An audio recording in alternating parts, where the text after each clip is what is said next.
We're back. We are back. So for our fourth and last movie is going to be Lon. Yes, my choice this was Hudsucker Proxy. Once upon a time, the American dream was power, wealth, and success. But in the city that never sleeps, the American dream is about to get a wake-up call. Just got hired today. You know, entry level. But I got big ideas. When the president and owner of 87% of the company's stock drops, then the company too has a problem. What we need now is a new president. Some jerk. My leg is on fire. We can really push around. Yo! Yeah, you, boss! This letter was sent down this morning by the big man himself. Sit down, son. Go ahead. Try it on. Did the Fortune City an idea, man, when they promoted you from the mail room? Well, I guess so. I don't think they promoted me because they thought I was a schmo. The guy's a real moron. Cigarettes? No, thank you. What an imbecile. Come up with this. From Joel and Ethan Coen. It's fun, it's healthy, the kids will just love it, and we put a little sand inside to make the experience more pleasant. Did you have any idea there'd be such a huge response? This is the president. I don't think anybody expected this much hoopla. Comes a comedy of fame, fortune, wealth, sex, greed, and the American way. Say, Amy, how about you and I grab a little dinner or a show after work? I was thinking maybe the King and I. How about Oklahoma? Tim Robbins, Jennifer Jason Leigh, and Paul Newman. I'm getting off this merry-go-round. Plexiglass. How do you think this? The Hudsucker Proxy. And the reason is because it was a New Year's Eve movie. I thought we were doing New Year's Eve movies. Which we all went somewhere else. Because I remember last time they told me, oh, they're doing all Christmas-themed movies. And I did, Chris. We did. Right, yeah, no, exactly. Yeah. So this just happens to be, I have to think, probably my favorite Coen Brothers movie, which most people will mock me for or astonished by because it's such an odd film. This is probably also one of their biggest flops when it first was released. It was released in 1994. Is written and directed by the Coen Brothers, also co-written by Sam Raimi. And this is all about, how can I put it? It's sort of like a Frank Capra movie. It takes place back in the 30s about a young boy coming from the Midwest to seek his fortune in the big city. And right when he does it, a billionaire, supposedly, or millionaire probably at the time period, since it's the 30s, who owns this huge company, they're doing great, jumps out the window to end his life, end his career, basically.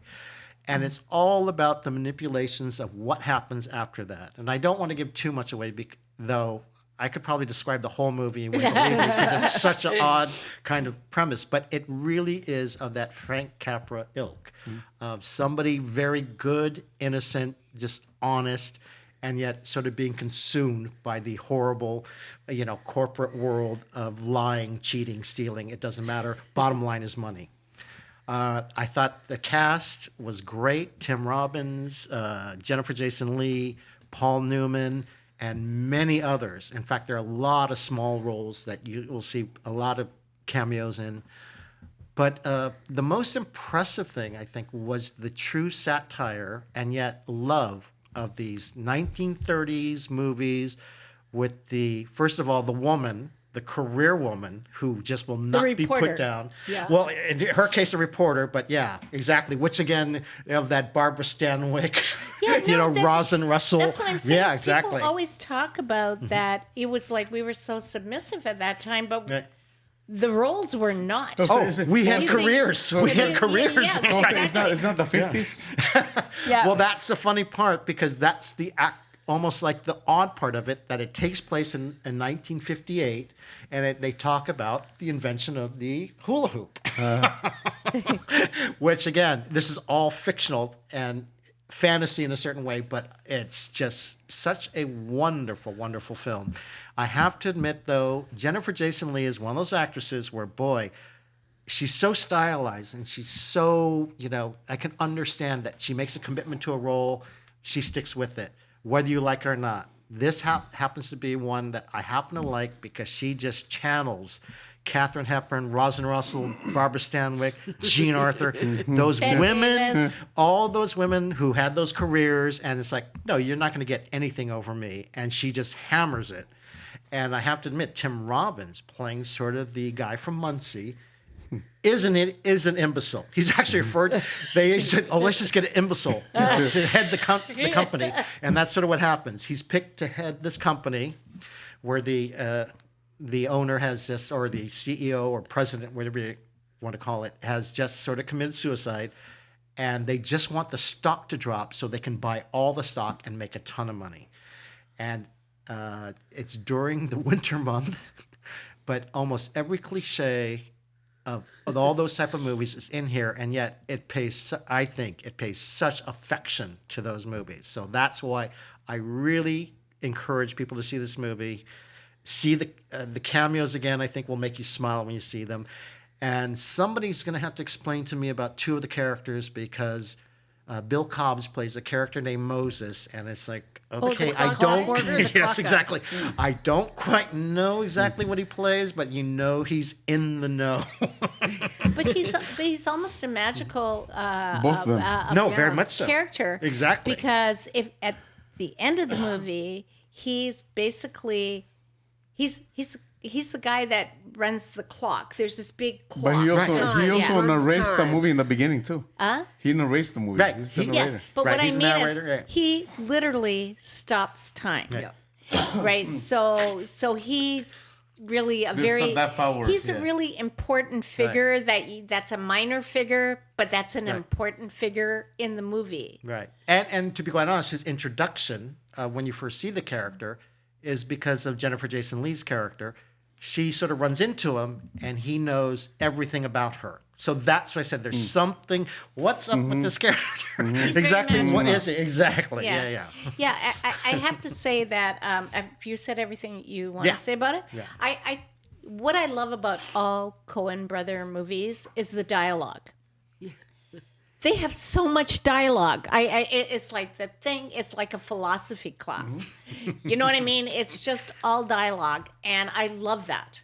It's so smart. It's so intelligent.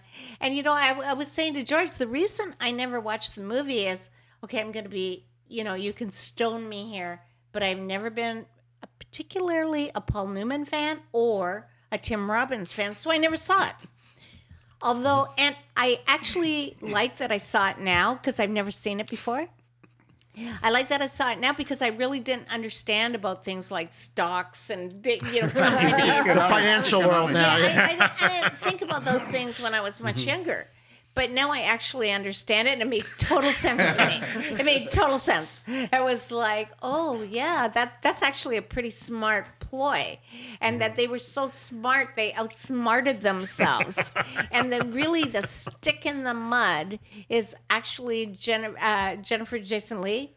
She's actually the stick in the mud because she's out to get him too and changes. And she basically helps him. Oh, very much so. You know what I mean? It's because she is the conscience of the movie. She's the conscience of the movie. So she actually helps him. And I just think that Tim Robbins as his goofy Muncie boy was so good. And Paul Newman was so great also as this kind of like a shark oligarch kind of guy, right? He was just really, really good. And I was like, wow, I just kind of underestimated. Maybe I should watch more Paul Newman movies or Tim Robbins movies because I really like them both in this movie. I think it's that over-the-top quality that they all just do so well in that movie. And Jennifer Jason Leigh, I've always liked. And I you were telling me she is in some sort of series. Yeah, now which we can't remember, but I will definitely watch that. I will find out because I love her. She's always great. And you know what? She does great in those period movies. Like you could see her as a 1940s kind of girl or 1950. You know, she's got that look that they had. And I can see her in movies like that, and I like her in movies like that. And so yeah, I really love this movie. I just thought it was like, wow, how did I miss this Coen Brothers movie? It gets just so amazingly funny, and right from the start, it's very funny. And then it takes almost like a James Stewart kind of Christmas thing. Carol kind of thing. Yeah, in It's a Wonderful Life. Very Frank You know what I mean? Capra-esque. It's yes. It was just kind of took on these really classic, stylized kind of things, and I really, really enjoyed it. Okay. Love Paul Newman, love Tim Robbins, love Jennifer Jason Leigh, love the Coen Brothers. There's not much not to say about this movie. It's sweet, it's fun, it's entertaining. I love the sets.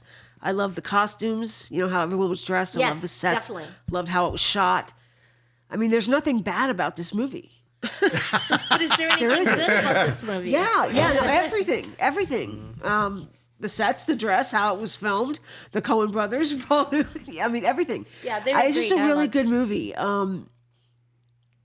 It's a simple movie. The whole thing is just very simple and very stripped down.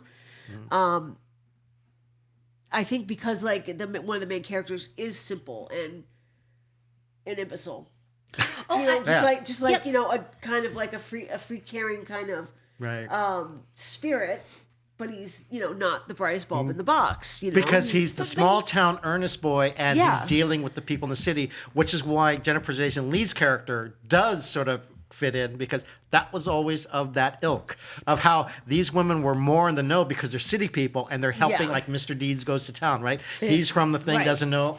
But let me just say this. There's also Nicole... Anna Nicole Smith. Nicole Smith. In this, I was like, hey, isn't that Anna Nicole Smith, who is beautiful and great? You know what I mean? It was like...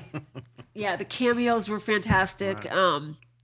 Just an all-around great movie. So up to you now. Hudsucker Proxy. Sorry. So if I remember my thoughts. I love that movie too. I'm a huge fan of the Coen Brothers. I've seen most of the stuff. I'm surprised that I missed this movie. I had no idea that they did it. So, because I've seen everything and I love it. Every time I watch the film, I feel like I need to get my philosophy book and dictionary and start reading it because I'm gonna get a sermon I'm not a big fan of all three, like Jennifer Jason Leigh, Tim Robbins, and Paul Newman, but I will say that Tim Robbins he's such a goofy character. He's so brilliant at playing goofy guys. He's got a face. Very much. And I love period pieces and. That's 59, I think is a movie. I really like, and I'm a fan of in those time periods how in those movies how women talk, come up and sing me sometime because they were in charge. That was the 20s. Yeah, but she talked about that. They was in charge kind of. So, and I was like, wow, they did that so well. Jennifer Jason Leigh, the way she spoke, it was just so perfect for the time period. They just did it so well. How all the actors really encapsulated that time period. And I was like, wow, that's really, really good how they did that. Yes. And Tim Robbins, the whole thing where his foot is in a trash can and burning everything, and he's got the water. Oh, this guy could have been a brilliant physical comedian. Comedy, you're right. And he's got the goofiest face. Right. He could have had a major career playing a physical comedian. Comedian guys, yeah. But I enjoyed it. It was funny. Okay, so is that good? Yeah. Okay, Sean? 10 for me. Yeah, 10. Oh, wow. I was going to give it a 9. I gave it a 10. You're tough. I gave it a 10. Wow, you're really tough. Yeah, we're pretty loose. On and this is one of my films. Yeah. This is my movie. You get a